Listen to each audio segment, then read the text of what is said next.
Hi there, I'm Drew Badger, the world's first and #1 English fluency guide, and it is a pleasure to welcome you to another great video here on YouTube where we can help you improve your fluency and speaking confidence. In this video, I want to talk about a very common problem that a lot of learners have and something I especially struggled with when I was first learning Japanese, and that is that I always use simple language, or at least the same few basic words over and over again in my sentences. So if you have problems with this, I'm going to give you some simple techniques that you can use to train yourself. Again, this is all about training. You have to practice. You have to develop the skills and the habits that actually help you speak fluently and automatically.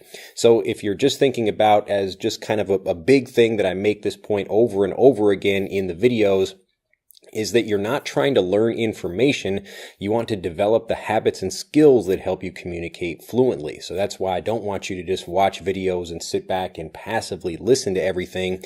I try to give you tips and maybe some advice, some inspiration that can help you actually give you ways to practice and train and develop the way you speak. So in this video, let's talk about that. How do we go from just using simple, basic words and maybe a few phrases all the time? So when people ask you things, you reply with the same things. Maybe they're the same basic phrases, or you even don't really, because you're nervous or because you don't know the words or whatever, you just don't feel like responding. Maybe you give one word responses like yes, no, maybe, or I don't know, or something like that. So how do you go from that level up here to the fluent level, really where you can use lots of great expressions, especially things like idioms and interesting expressions? And it's really quite simple. The first part of it is really in the practicing and how you train yourself. And this is something that I discovered when I was first learning Japanese. And it's really the same thing no matter what language you're learning. But people will go through in a textbook and they will give you specific phrases that you should use in particular situations. Now, the problem with this is that most of these things, they are correct. It's all correct English. Actually, maybe some textbooks might have an error or two in them. We all make mistakes, but most of the time this is correct English, but it's often things that aren't really just very natural sounding that you would really hear native speakers use in movies or TV shows. And that's why you've got this difference between what's in a textbook or what's in a typical language lesson and what you actually see in movies, TV shows, and real conversations. So really this problem, it's teaching you correct language it's teaching you correct language, but it's when you get into a conversation and try using these things and then other people, they watch you, they listen to you, and maybe they give you a weird face like, oh, that's an interesting expression. And you look more like a learner and you feel a bit more maybe nervous about speaking. And so part of this is learning the real language that native speakers actually use. But the more important part of this is how you practice.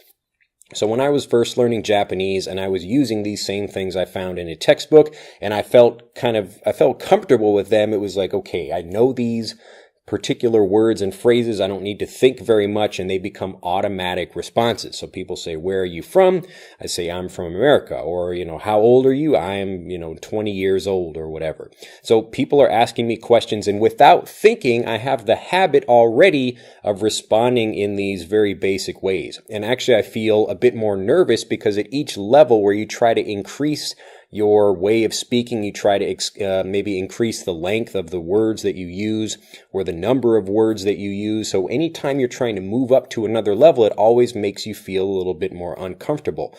So you have to practice and force yourself to get into the habit in general of kind of pushing yourself up to these higher levels.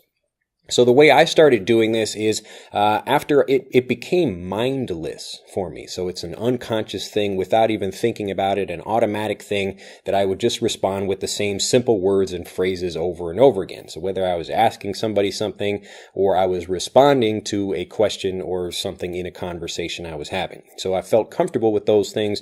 But when I was thinking about it, I realized that I wasn't really developing fluency, and fluency means you can weave around just like water in a conversation. So if somebody says something like this, then you can respond directly to that with a simple response, or you can maybe give them something else. You can take that and actually say something more interesting about it or express it in a more interesting way. But you have to develop the ability to do that over time through practice. So what I would do is each time I'm speaking with someone, and typically when people are in conversations, you've probably met other people, maybe if you've met native English speakers, or even if you're just using your English anytime, like if you have to use English for work, you'll typically hear the same things over and over again. Like I met a woman out here in Nagasaki where I live, and she works at a hotel, and her English is actually quite good. And she was saying, I feel still a little bit nervous at the front desk, but I was saying, wow, this is a really great opportunity for you to use this exact technique that I'm talking about right now. And this is to just change one thing about the way you speak when you respond to someone. So take something that you're comfortable with, begin with that, and then use that as a way to add something else. So this might be something that you practice, something that you think about beforehand, but maybe I can look in a book or something to see how do people respond to, like, what's your name, or, like, how old are you, or something like that. So even these basic things, you can come up with a more interesting way of responding to these while still using that same basic response. So as an example, if someone says, what's your name? I could say, my name is Drew. That's short for Andrew. So I'm giving a little bit of extra information while still using that beginning part, which is the comfortable thing that I know how to say. So my name is Drew. That's short for Andrew. So especially out here in Japan, I'll actually say that to people because my name, the way that you pronounce it in Japanese, Doryu, it's a little bit difficult for people to understand. But a lot of people do know the name Andoryu. So that's my name in Japanese. But anyway, so when you're taking something like that, each time you're responding to people, because they typically use the same things over and over again in conversations, this is what's going to help you prepare yourself to be able to use more interesting things, and longer, more interesting expressions. So it's kind of two parts. The first part is maybe you learn one or two extra ways of expressing something for a particular situation that, it depends on your particular life, whatever that is. Maybe you work at a call center, maybe you do customer service work, maybe you just want to talk with people in general and you want to talk about the weather. But think about your particular situation and maybe study a little bit more about that particular thing just to learn maybe one or two more words or expressions that you can use when describing that, so that you add that on, so you add this new thing on to whatever you're talking about. So my name is Drew.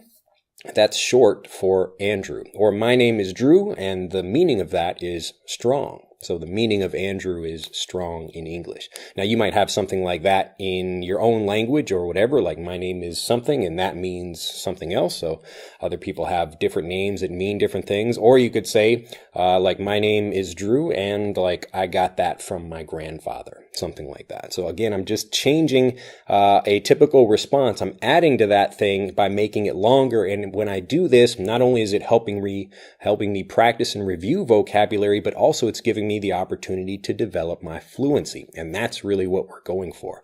So it's a process of learning a few things for your particular situation. And I can't really tell you what that is, but whatever that is, like if you're looking for, again, customer service as an example, if you have to send people emails, look for information about that in English on places like YouTube here, or you could go on different websites and look for like, how do you respond to something like this, or what are professional ways of saying this?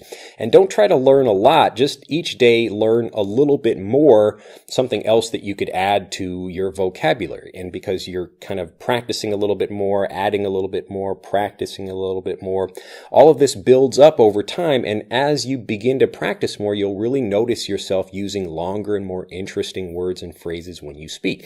And that's what you're going for. So this is how you go from a more simple way of speaking, where you're just saying the same things over and over again, to coming up here. But you have to stretch yourself. You have to do a little bit of work. You have to actually practice. You're really not going to go from here to here just by learning more words. So you can't watch more videos like this and then expect to use them automatically when you speak. Again, the whole thing that I'm doing here is helping you develop the habits, teaching you what you can do, what exact steps you can take to develop the habits so that you can actually use these things confidently when you speak. So don't just sit and listen to things, actually take what you learn and apply it in conversations. Try to stretch yourself. But you can plan for these things just like I would do in Japanese conversations. I would learn, okay, like maybe I ask somebody or I look it up, like how do I say this? What's a more interesting way of expressing something that I can add on to something I'm already comfortable with. So my name is Drew. I'm comfortable with that. I've said that a million times in Japanese. I know how to say that. How can I add something a little bit more, interesting, something like that?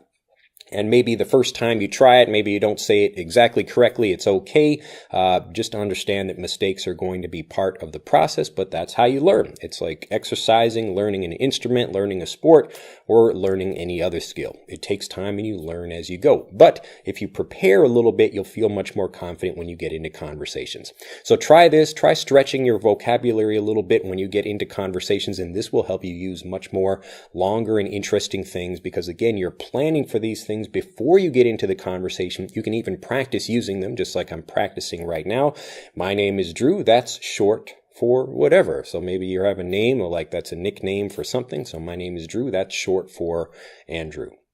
So something like that, practice a little bit by yourself, learn a few words, and then try applying these things. Even if you only do it in your writing, that's better than not doing anything at all. So do take your time, whether you're practicing in your writing or in your conversations, and you will feel yourself much more excited to speak because you will be using much more interesting, longer words and expressions. Well, I hope you have enjoyed this video. If you have, do click that like button and become a subscriber to the YouTube channel. Also, do share this video. If you know other people who also struggle, they complain about only using maybe a few simple words when they speak, and they want to be able to express themselves much more colorfully when they speak, tell them about this video and say, hey, you should watch this and you'll learn a little bit more about how to do that. And finally, if you'd like to learn more, not only about developing your vocabulary, but about fluency in general, click on the link in this video or on the link in the description below this video to take our free English fluency quiz. We'll listen to exactly what your specific problem is so we can tell you the exact steps you need to take in order to become fluent. Really, the whole idea of this quiz is that we have a bunch of different skills, a bunch of different habits that you need to develop, the 7 English fluency habits that I like to call. But all of these things, they work together. And the fastest way to develop fluency is to work on your weakest one. And that's why we ask you, what is the thing you struggle with the most? Because if you can improve that, then all of the other skills that you have begin to improve quickly, naturally. So it helps you become a really great speaker much faster. To do all this, click on the link in this video or again on the link on the description below this video. And I look forward to seeing you in the quiz. Have a fantastic day, and I'll see you in the next video. Bye-bye.